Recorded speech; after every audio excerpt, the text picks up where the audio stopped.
আজকে তোমাদের সাথে শেয়ার করব আমার মামার বাড়িতে বিজয়া দশমীর দিন আমরা যে নৌকা ভ্রমণটা করেছিলাম সেই ভিডিও। ব্যস্ততা থাকার কারণে অনেক দিন যাবৎ ভিডিওটা শেয়ার করা হচ্ছিল না, তো আজকে এডিট করেই নিলাম।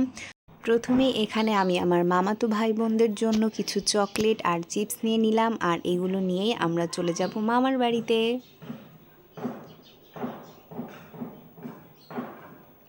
এবং এসে খাওয়া দাওয়া করে রেডি হয়ে শাড়ি পরে এখন আমরা সবাই মিলে যাচ্ছি নদীর পাড়ে। আর যে চিপস, চকলেট, কোল্ড ড্রিঙ্কসগুলো নিয়েছিলাম সেগুলো সব নিয়ে যাচ্ছি, নৌকায় বসে বসে খাওয়া হবে।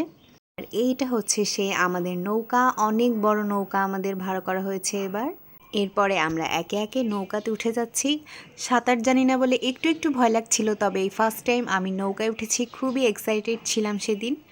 আর তারপরে আরও শাড়ি পরে উঠেছি সুন্দর সুন্দর ছবি তোলার জন্য নৌকাতে।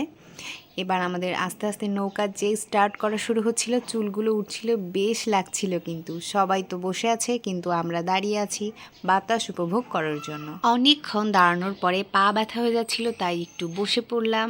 আর এরপরেই দেখো আমি জলে হাত দিয়ে ভিডিও করছিলাম, একটু একটু ভয় লাগছিল, তাও ভিডিও বানানোর জন্য শুধুমাত্র এই কাজটা করেছি, অনেক রিস্ক নিয়ে। নৌকাটা কিন্তু অনেক জোরে চলছিল আর দারুণ জোরে বাতাস হচ্ছিল। এরপরে আমার বোন তো জলে হাত দিয়ে একদম ভয় পেয়ে গেছে, জলের ভিতরের পাতাটাকে ও সাপ ভেবেছে। এরপরে দেখো আমরা সবাই অনেক মজা করে দাঁড়িয়েছিলাম এখানে। এরপরে আমরা দুজনে একটু ভিডিও করার জন্য চেষ্টা করছি, তাকে তো অনেকবার শেখাচ্ছি কিন্তু সে কিছুতেই পারছে না। এরপরে আমরা এখানে পাখি হয়ে গেছি, মনে হচ্ছে এক্ষুনি উড়ে যাব। অ্যান্ড এরপরে শুরু হয়ে গেল জোরে বৃষ্টি। নৌকাতে ওঠার মজা তো পুরো শেষ। ভাগ্যিস আমাদের কাছে একটা পলি ছিল, এটা দিয়ে আমরা সবাই ঢেকে বসে আছি, মনে হচ্ছে 1971 সালের যুদ্ধ লেগেছে, আমরা সব শরণার্থী। এরপরে বৃষ্টি থেমে যাওয়ার পর তো আমার নাচানাচি শুরু।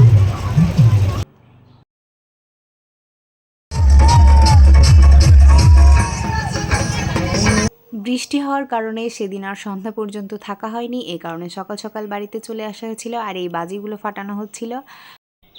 তো মামার বাড়িতে এসে একটা দিন তো খুবই ভালো কাটলো। আবারও ইচ্ছা আছে পরের পুজোতে অবশ্যই আসবো। আর আজকের ভিডিওটা এখানেই শেষ করছি। Thanks for watching.